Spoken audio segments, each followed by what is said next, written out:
اعوذ باللہ من الشیطان الرجیم بسم اللہ الرحمن الرحیم الحمدللہ رب العالمین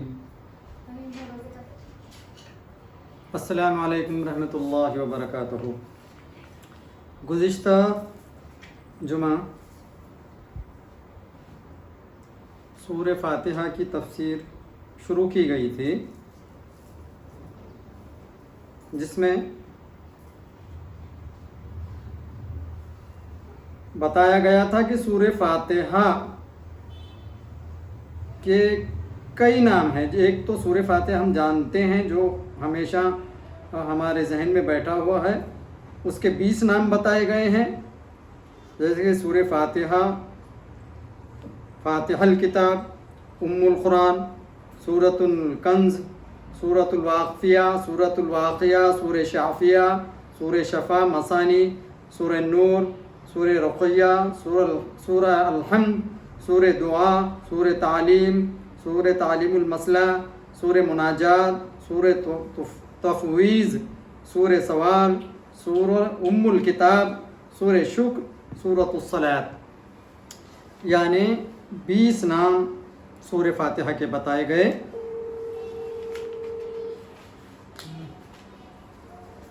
بعد از ہم نے سورہ فاتحہ کے جو فوائد بتائے تھے، بے شمار فوائد ہیں، جن میں سے چند بیان کیے جا چکے ہیں۔ جو شخص سورہ فاتحہ 100 بار پڑھ کر دعا مانگے، حق تعالیٰ اس کی دعا قبول فرمائے گا۔ جو شخص مریض لا دوا ہو، وہ چینی کے سفید برتن میں آب زمزم اور زعفران سے سورہ فاتحہ لکھ کر دھو کر 41 روز تک پیتا رہے تو انشاءاللہ شفا ہوگی۔ اگر آب زمزم نہ ملے تو عرق گلاب لے لے، اگر یہ بھی میسر نہ ہو تو کنویں کا پانی ہی کافی ہے۔ بعض گناہگار قوموں پر عذاب الہی آنے والا ہوگا، مگر ان میں سے کوئی بچہ مکتب میں جا کر سورہ فاتحہ پڑھا ہوگا، اس کی برکت سے 40 سال تک عذاب دور ہو جائے گا۔ ماشاءاللہ ماشاءاللہ، یعنی سورہ فاتحہ کے فوائد کے اندر یہ بتایا گیا ہے کہ گویا کہ کسی قوم کے اوپر عذاب الہی نازل ہونا ہوگا، یا کسی گھر پر عذاب آتا ہوگا، یا کوئی گھر کسی مرض میں مبتلا ہوتا ہوگا، یا کسی گھر پر یا کسی فرد پر، گھر کے فرد پر کسی قسم کے مسائل درپیش آتے ہوں گے، تو سورہ فاتحہ کے فائدے کے اندر یہ بتایا گیا ہے کہ اس گھر کا فرد کا، اس گھر میں کا کوئی بچہ بھی اگر جا کر کے کسی مکتب میں کسی مولوی صاحب کے پاس اگر بسم اللہ سے سورہ فاتحہ یعنی الحمدللہ اللہ کی تعریف شروع کرتا ہے، سورہ فاتحہ کو شروع کرتا ہے، الحمدللہ جس وقت پڑھتا ہے، تو اللہ رب العزت اس بچے کے پڑھنے کے صدقہ طفیل میں، اس بچے کے زبان سے جو اللہ کی تعریف نکلے گی، اس تعریف کے صدقہ طفیل میں، اس بچے کے پڑھنے کے صدقہ طفیل میں، گویا کہ اس گھر پر جو عذاب الہیہ نازل ہونا تھا، یا اس جگہ پر جو عذاب الہیہ نازل ہونا تھا، تو اس جگہ پر یا اس گھر پر جو امراض آنے والے تھے، جو عذاب آنے والے تھے، جو مصیبتیں آنے والی تھی، تو اس فاتحہ کے صدقہ طفیل میں سورہ فاتحہ جیسے اس کے زبان سے الحمدللہ نکلے گا، اللہ رب العزت 40 دن تک اس جگہ سے، اس گھر سے، اس فرد سے عذاب الہیہ اٹھا لے گا۔ ماشاءاللہ، اللہ کا کتنا احسان ہے۔ درود شریف پڑھیے، اللہم صلی علی سیدنا شفیعنا نبینا مولانا محمد وعلی آلہ واصحابہ بارک وسلم۔ یعنی سورہ فاتحہ شروع کیا ہے الحمدللہ، تمام تعریفیں اللہ کے لیے ہیں، سب خوبیاں اللہ کی بیان کی جاتی ہیں۔ جیسے ہی اس بندے نے، اس بچے نے یہ پڑھا تو اللہ رب العزت اس کو اپنی رحمت میں لے لے گا۔ الحمدللہ رب العالمین، अब आगे बढ़ते हुए रब्बिल आलमीन, आलमीन जमा किसकी है? आलम की। एक आलम नहीं, एक आलम से मुराद दुनिया हो गई। दुनिया, सूरज, ये जो एक जो है ये खिला में सूरज के साथ जितने भी एक इसके अंदर आए यूनिवर्स के अंदर, उसको एक आलम कहेंगे। तो ऐसे कई आलम हैं, उसकी जमा है आलमीन। तो अल्लाह रब्बुल इज़्ज़त जो है एक आलम का रब है क्या? कईयों का, कई गैलेक्सीज है कायनात के अंदर। एक एक गैलेक्सीज इतने बड़े हैं कि अगर सूरज के जैसे कई सूरज उसके अंदर डाल दिया जाए तो वो राई के बराबर अंदर जम हो जाएंगे। तो ऐसे कई कायनात के अंदर गैलेक्सीज है, ऐसे गैलेक्सीज, ऐसे कई यूनिवर्स, ऐसे कई आलम का अल्लाह रब्बुल इज़्ज़त मालिक मुख्तार है, वो रब्बुल आलमीन है, उसी को रब्बुल आलमीन कहते हैं। इसका ताल्लुक़ गुज़िश्ता जो रब की हम से, रब की तारीफ़ के साथ रब्बुल आलमीन को जोड़ा गया है उसको बताते हैं। उसका ताल्लुक़ हमसे चंद तरह है। एक ये कि इसमें सब बंदों को रब के हम्द की करने का हुक्म दिया गया। अल्हम्दुलिल्लाह, तमाम को कहा कि अल्लाह की तारीफ़ हो, अल्हम्दुलिल्लाह। और ये अल्लाह के लिए हैं क्योंकि वो तमाम जहानों का पालने वाला है, वो तमाम जहानों का पालनहार है। तारीफ पहले इसलिए हुई, तारीफ किसकी हो रही है वो बात बताई जा रही है। तारीफ उसकी हो रही है जो तमाम कायनात, तमाम यूनिवर्स, तमाम गैलेक्सीज का मालिक मुख्तार है, उसकी तारीफ हो रही है। पहले तारीफ की गई, अब तारीफ की वजह बताई, वजह तस्मिया बताई गई है। दो जो तमाम जहानों का पालनहार है। दूसरी, इस तरह के रब की हम्द करने वाले चार किस्म के लोग हैं। एक वो जो महज रब की रजामंदी के लिए करते हैं, दूसरे वो अपना नफ़ा करने के लिए कुछ लोग करते हैं, और कुछ लोग वो हैं सिर्फ अल्लाह की रजामंदी के लिए, जैसे अंबिया इकराम अलैहिस्सलातु वस्सलाम और ख़ास औलिया इकराम, जो अपने परास के बेशुमार एहसानात देखकर उनकी हम्द करें। जैसे आम शुक्रगुजार बंदे, यानी अल्लाह की तारीफ़ें देखी जाएं और अल्लाह की तारीफ़ें की जाए, वो जैसे आम बंदे हैं। तीसरे वो जो आइंदा रहमत की उम्मीद पर उसकी हम्द करने वाले हैं, यानी हम्द और तारीफ़ करने वालों के जो अक़साम हैं वो अक़साम यहाँ पर बताए गए हैं। दूसरे गरोह के लिए फरमाया गया रब्बिल आलमीन, यानी चूँकि वो तुम को बराबर पाल रहा है, रोज़ी दे रहा है, उसकी हम्द करो। तीसरे गरोह के लिए है फरमाया गया कि अरहमर राहिमीन, यानी चूँकि वो तुम आइंदा भी रहम फरमाएगा तुम पर, लिहाजा तुम उसकी हम्द करो। चौथे गरोह के लिए फरमाया मालिक यौमिद्दीन, यानी चूँकि वो शहींशाह है, हर करो। अर्ज़ के चारों जुमलों में निहायत ही आला दर्जे का ताल्लुक़ है, और तरतीब कैसी उम्दा है कि हम्द करने वालों को मर्तबों के मुताबिकत बताई गई है।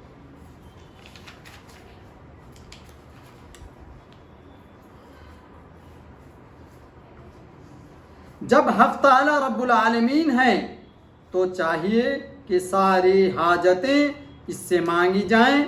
जो लोग खुदा को छोड़कर नबियों और वलियों से हाजतें मांगते हैं, खुदा ताला को रब्बुल आलमीन नहीं मानते। जवाब, उसका जवाब यह है कि अल्लाह के ख़ास बंदों से कोई चीज़ मांगना हकीकत में अल्लाह ही से मांगना है, क्योंकि ये अल्लाह के बंदे उसके सिफ़ते रुबूबियत के मज़हर हैं।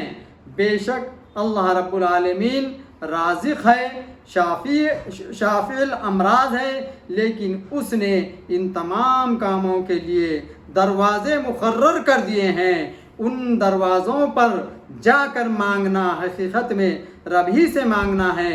शिफा लेने हकीम के यहाँ जाते हैं, इंसाफ लेने हाकिम के यहाँ जाते पहुँचते हैं, खुदा का रिस्क लेने के लिए मालदारों का दरवाज़ा तलाश करते हैं, वगैरह वगैरह। गैर शेख सादी अलैहिर्रहमा फरमाते हैं, राज़िक हर चंद बेगुमा बरसद शर्त अखलस जस्तन अजदरहा।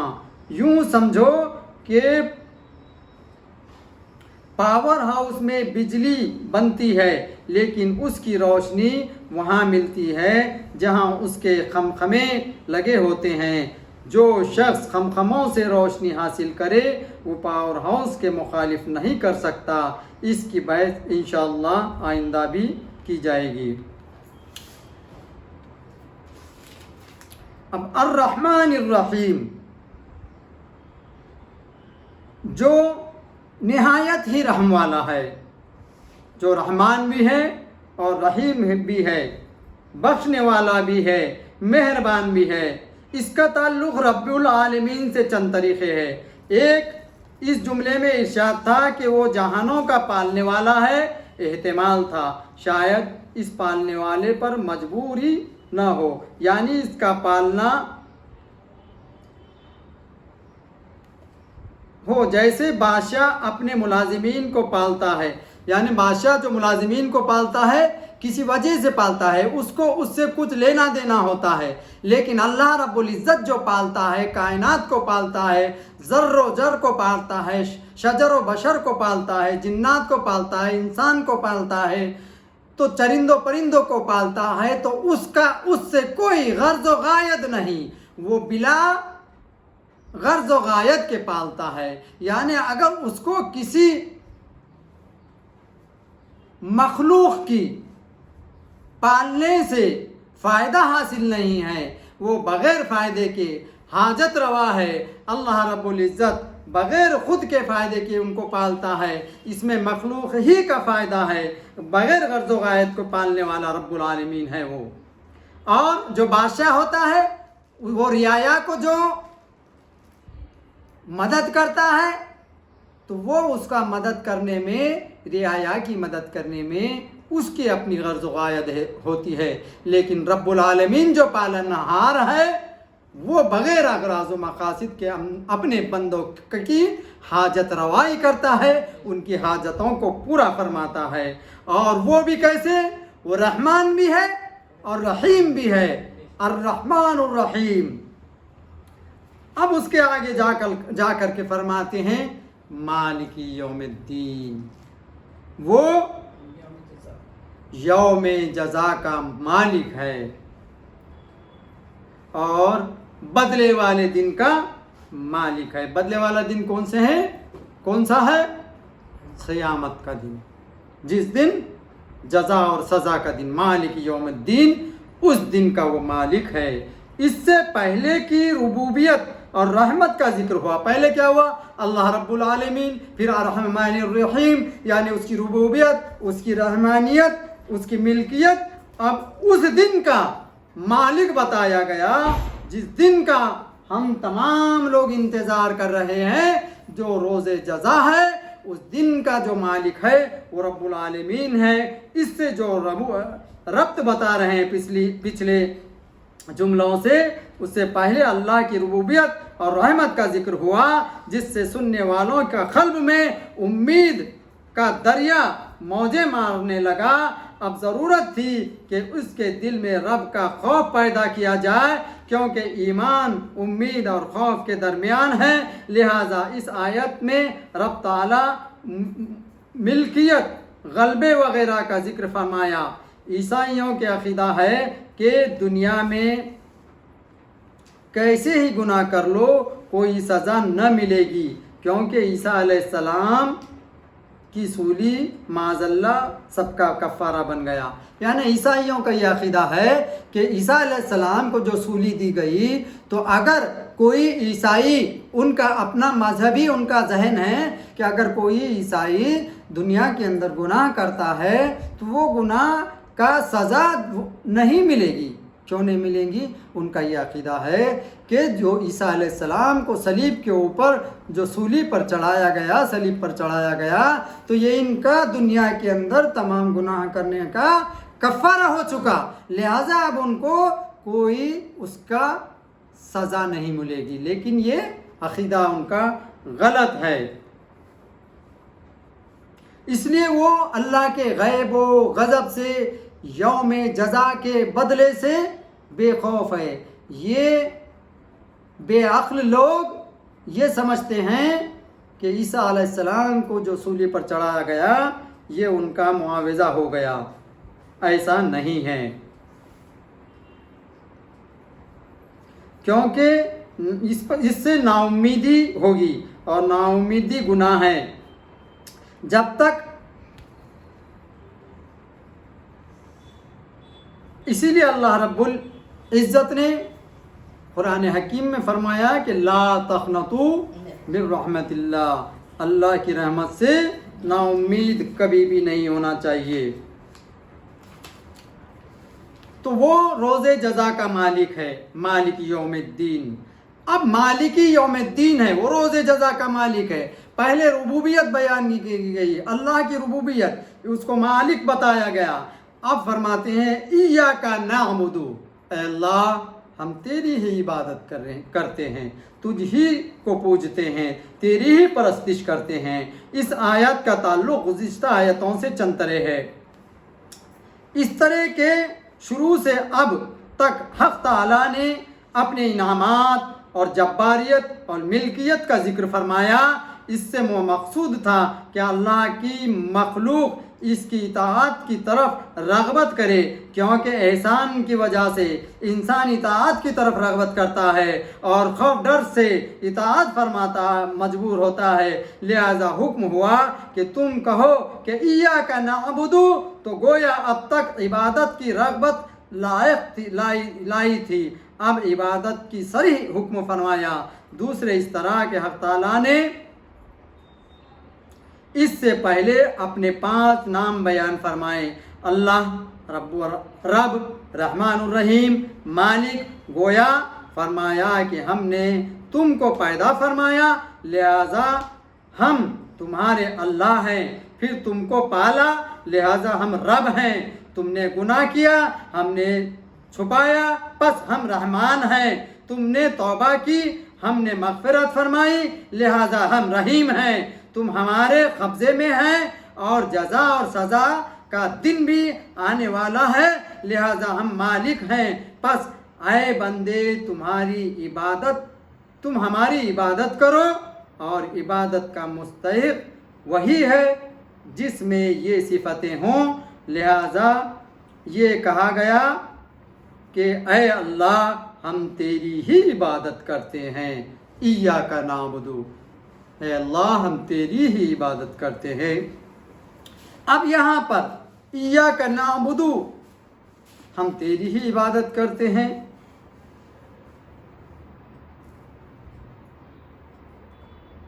اس کے بعد فرمایا وَإِيَّاكَ نَسْتَعِينُ، جب تیری ہی عبادت کرتے ہیں، عبادت تو کرتے ہیں، عبادت کے لائق ہونے کے بعد عبادت کو مقبولیت کے درجے کو پہنچانے کے لیے ہم تیری مدد چاہتے ہیں۔ عبادت تو کر لی، لیکن عبادت مخزن جو ہے، خشوع اور خضوع جو ہے، وہ تیری بارگاہ تک پہنچانے میں کہیں خلل نہ پیدا ہو، کہیں وہاں پر شیطان ہم کو رجوع نہ کر لے، کہیں وہاں پر ہم کو شیطان بھٹکا نہ دے، اور ہمارے عبادت کے ریاضت کے اندر شیاطین وساوس نہ ہوں۔ اس وساوس سے دور کرنے کے لیے اے اللہ ہم تیری مدد چاہتے ہیں۔ وَإِيَّاكَ نَسْتَعِينُ، ایاک نعبد و ایاک نستعین۔ یہاں کا ایاک نستعین سے مراد اے اللہ तुझसे हम मदद तलब करते हैं कि जो हम तुझको रब माना है, हमने तुझको अल्लाह माना है, तेरी मेहरबानी हमने हासिल की है, तेरे हमदिली की तरफ हम आ चुके हैं। ऐ अल्लाह अब हम तेरी ही इबादत करते हैं, तेरी हमद करते हैं, तुझी को मालिक मानते हैं, तू यौम जज़ा का मालिक है, तेरे इबादत की तरफ हम सजदा बरेज हो जाते हैं। लेकिन हमने इबादत तो की है, इस इबादत को मकबूलियत का दर्जा पहुंचाने के लिए ऐ अल्लाह ये तुझ तक पहुंचेगी भी नहीं पहुंचेगी, क्योंकि शयातीन की फौज रास्ते में है जो कि इस हमने इबादत किया हुआ तमाम हमारे तोशे को वो रास्ते कहीं छीन न ले, कहीं वो कब्जा न कर ले। लिहाजा अल्लाह हम तेरी इस्तिआनत चाहते हैं, तेरी मदद चाहते हैं। इसलिए अल्लाह तेरी तारीफ के साथ साथ, तुझको मालिक मानने के साथ साथ, तेरी रहमानियत में आने के साथ साथ अल्लाह हम तेरी इबादत को मकबूलियत तक पहुँचाने के लिए तेरी मदद चाहते हैं। वइय्याका नस्तईन। इसका ताल्लुक़ गुज़िश्ता आयतों से चंद तरीक़े से है। अव्वल ये कि सूरह फातिहा में चंद मज़मून हैं।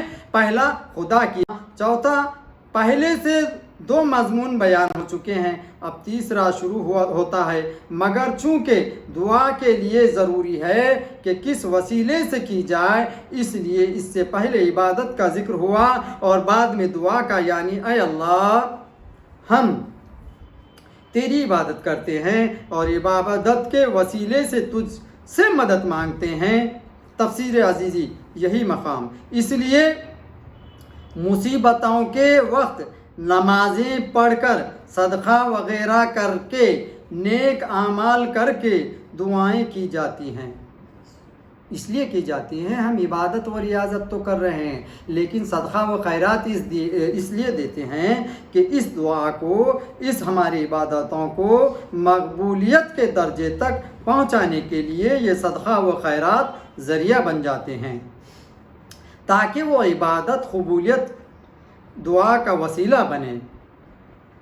इससे मालूम हुआ कि हर दुआ में हुजूर सल्लल्लाहु ताला अलैहि वसल्लम का वसीला पकड़ना ज़रूरी है, क्योंकि हुजूर सल्लल्लाहु अलैहि वसल्लम के बारगाह में हाज़िरी भी रब की इबादत है और हर इबादत का दुआ का वसीला है।